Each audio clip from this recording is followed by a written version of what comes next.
আসুন আজ আমরা মানবজাতির একদম শুরুতে ফিরে যাই, এমন এক সময়ে যখন এই পৃথিবী ছিল প্রায় জনশূন্য, যখন আসমানে ছিল শুধু ফেরেশতা আর জিনেরা।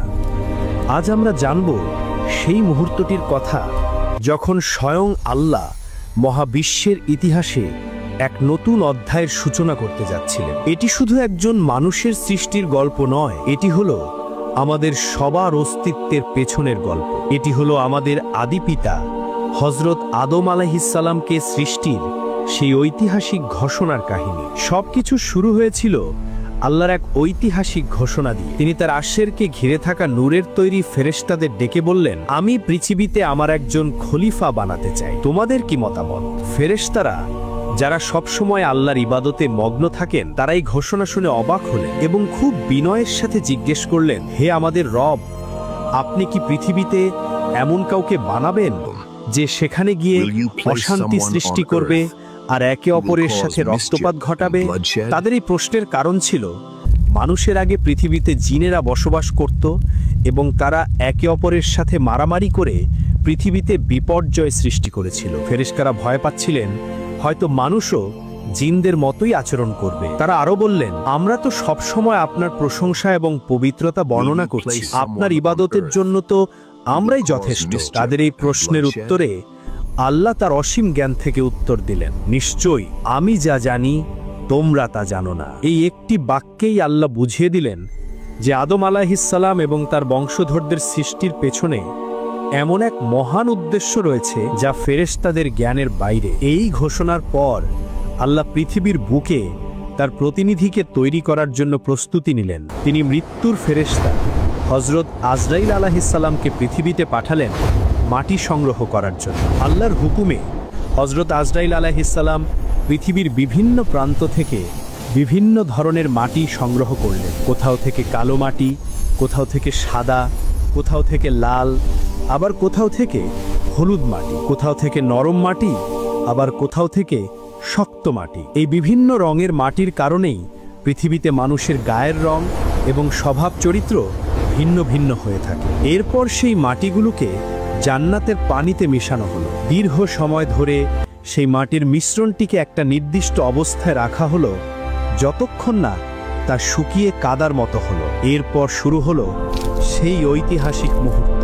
স্বয়ং আল্লাহ তার দুই পবিত্র হাত দিয়ে সেই মাটি দিয়ে হযরত আদম আলাইহিসসালামের এক সুন্দর মানব আকৃতির মূর্তি তৈরি করলেন। দীর্ঘ 40 বছর ধরে সেই মাটির মূর্তিটি জান্নাতের এক জায়গায় পড়ে রইল। সেই সময়ে ফেরেশতারা সেই মূর্তির পাশ দিয়ে যাওয়ার সময় অবাক হয়ে দেখতেন, কিন্তু একজন ছিল যেই মাটির মূর্তিকে দেখে হিংসা আর অহংকার করত। সে ছিল ইবলিস। সে মূর্তির কাছে এসে লাথি মারত এবং এর ভেতরে ঢুকে দেখত যে এটি ভেতর থেকে ফাঁপা। সে তখন থেকেই বুঝতে পেরেছিল যে এই সৃষ্টি হয়তো দুর্বল প্রকৃতির হবে। তার মনের ভেতর তখন থেকেই আদম আলাইহিসসালামের প্রতি এক তীব্র ঘৃণা আর অহংকার জন্ম নিয়েছিল। সে মনে মনে ভাবছিল, আমি আগুনের তৈরি আর এ হলো মাটির তৈরি, আমি এর চেয়ে সেরা। অবশেষে সেই 40 বছর পর আল্লাহ সেই মাটির মূর্তিতে রূহ দিলেন। রূহ যখন হযরত আদম আলাইহিসসালামের মাথার দিক থেকে ঢুকতে শুরু করলো, তখন এক আশ্চর্য ঘটনা ঘটল। রূহ যখন তার চোখ পর্যন্ত পৌঁছালো, তিনি জান্নাতের ফলগুলোর দিকে তাকাতে শুরু করলেন। যখন রূহ তার নাক পর্যন্ত পৌঁছালো, তিনি হাঁচি দিলেন এবং আল্লাহর শেখানো বাক্য বললেন, আলহামদুলিল্লাহ। উত্তরে আল্লাহ বললেন, ইয়ারহামুকাল্লাহ, অর্থাৎ আল্লাহ তোমার উপর রহম করুন। এটাই ছিল মানব ইতিহাসের প্রথম কথা যা হয়েছিল সরাসরি স্রষ্টা এবং তার সৃষ্টির মধ্যে। রূহ যখন তার সারা শরীরে ছড়িয়ে পড়ল, তখন মাটির মূর্তিটি হয়ে উঠল এক জীবন্ত রক্ত মাংসের মানুষ, আমাদের আদিপিতা হযরত আদম আলাইহিসসালাম।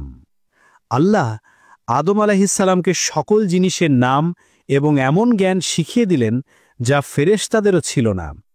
তখন তিনি আদম আলাইহিসসালামকে সবার সামনে প্রতিষ্ঠা করলেন। এরপর তিনি তার আরশের সামনে উপস্থিত সকল ফেরেশতা এবং জিনদের নেতা ইবলিসকে একত্রিত করলেন এবং এক চূড়ান্ত নির্দেশ দিলেন, তোমরা আদমকে সিজদা করো। এই সিজদা কোনো ইবাদতের সিজদা ছিল না, কারণ ইবাদত পাওয়ার যোগ্য একমাত্র আল্লাহ। বরং এটি ছিল আল্লাহর হুকুম পালন এবং আল্লাহর শ্রেষ্ঠ সৃষ্টি আদম আলাইহিসসালামের প্রতি সম্মান জানানোর সিজদা। আল্লাহর নির্দেশ পাওয়া মাত্রই সকল ফেরেশতা বিন্দু পরিমাণ দেরি না করে সাথে সাথে সিজদায় লুটিয়ে পড়লেন।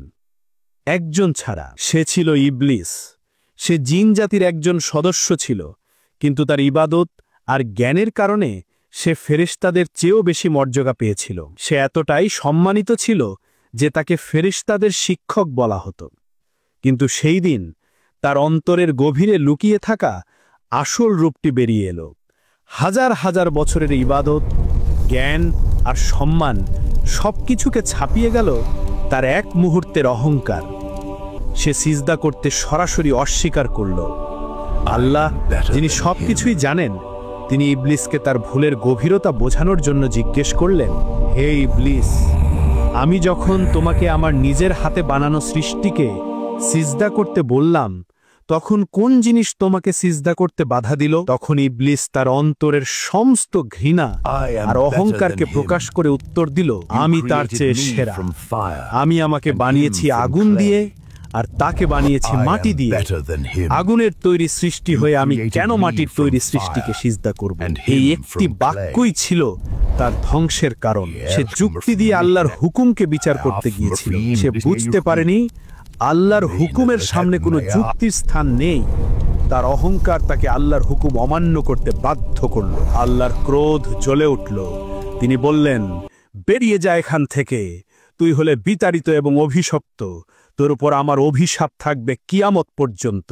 হাজার হাজার বছর ধরে আল্লাহর ইবাদত করে যে ইবলিস সর্বোচ্চ মর্যাদা পেয়েছিল, সে এক মুহূর্তের অহংকারের কারণে চিরদিনের জন্য অভিশপ্ত হয়ে গেল। তার সকল ভালো কাজ বরবাদ হয়ে গেল। অভিশপ্ত হওয়ার পর ইবলিসের অন্তরে অনুশোচনার বদলে জন্ম নিল তীব্র প্রতিশোধের আগুন।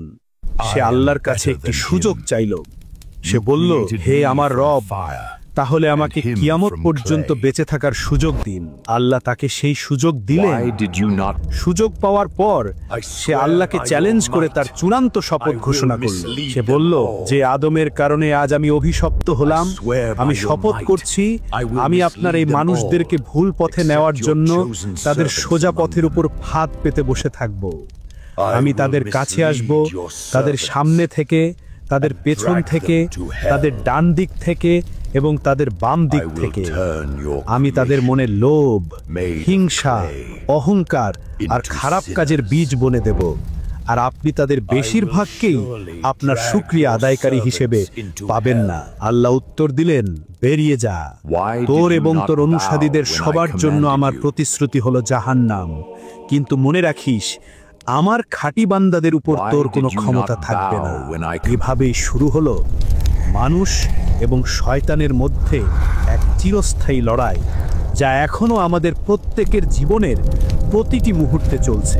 আল্লাহ হযরত আদম আলাইহিসসালামকে জান্নাতে থাকার অনুমতি দিলেন। জান্নাত হলো এমন এক শান্তির জায়গা যার সৌন্দর্য মানুষ কখনো কল্পনাও করতে পারবে না। কিন্তু সেই বিশাল জান্নাতে এত ভালো ভালো জিনিসের মাঝেও আদম আলাইহিসসালাম একা অনুভব করছিলেন। তার এই একাকিত্ব দূর করার জন্য আল্লাহ এক আশ্চর্য ঘটনা ঘটালেন। যখন আদম আলাইহিসসালাম ঘুমিয়েছিলেন, তখন আল্লাহ তার বাম পাজরের একটি হাড় থেকে তার সঙ্গিনী হযরত হাওয়া আলাইহিসসালামকে সৃষ্টি করলেন। ঘুম থেকে উঠে আদম আলাইহিসসালাম তার পাশে অপরূপ সুন্দর একজন নারীকে দেখে অবাক হয়ে জিজ্ঞেস করলেন, তুমি কে? তিনি উত্তর দিলেন, আমি হাওয়া। এভাবেই শুরু হলো পৃথিবীর প্রথম মানব মানবীর ভালোবাসার গল্প। তারা দুজনে জান্নাতে পরম শান্তিতে বসবাস করতে লাগলেন। সেখানে কোনো চিন্তা ছিল না, কোনো দুঃখ ছিল না, কোনো ক্ষুধা বা ক্লান্তি ছিল না। তারা যা চাইতেন তাই পেতেন। জান্নাতের পাখিরা তাদের জন্য গান গাইত, নহরগুলো তাদের জন্য বয়ে যেত। আল্লাহ তাদের দুজনকে বললেন, তোমরা দুজনে এই জান্নাতে যেখানে ইচ্ছে ঘুরে বেড়াও, যা ইচ্ছা খাও, কিন্তু ওই যে একটা গাছ দেখছো, ওই গাছটির কাছেও যেও না এবং এর ফল খেও না। যদি তোমরা তা করো তাহলে তোমরা নিজেদেরই ক্ষতি করবে। জান্নাতের অপুরান্ত সুখের মাঝেও তাদের জন্য ছিল একটিমাত্র নিষেধ, একটিমাত্র পরীক্ষা।